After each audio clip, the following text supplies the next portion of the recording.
This section is talking about perimeter and area.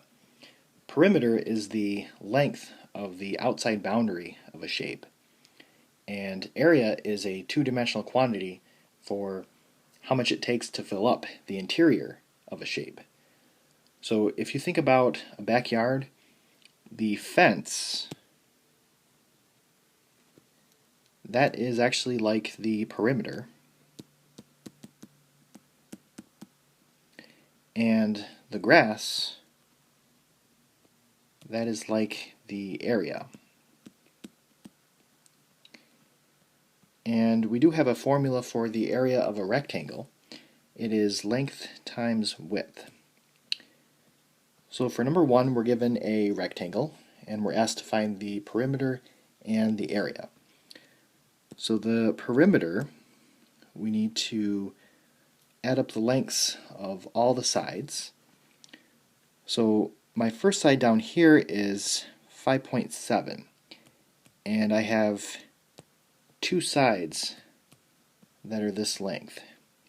So I'm going to take 2 times 5.7, and then I'm going to add, I have the side here, which is 8.2, and I have 2 of those sides.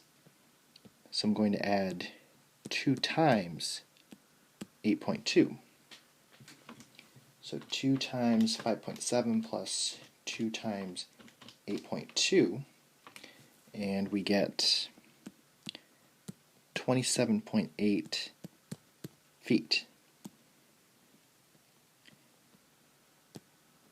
To find the area, which is the inside, we just need to multiply the length times the width, or the width times the length. The order doesn't really matter. So 5.7 times 8.2,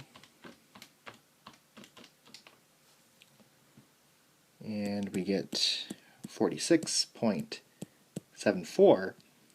Now this is square feet because we're talking about a two-dimensional measurement.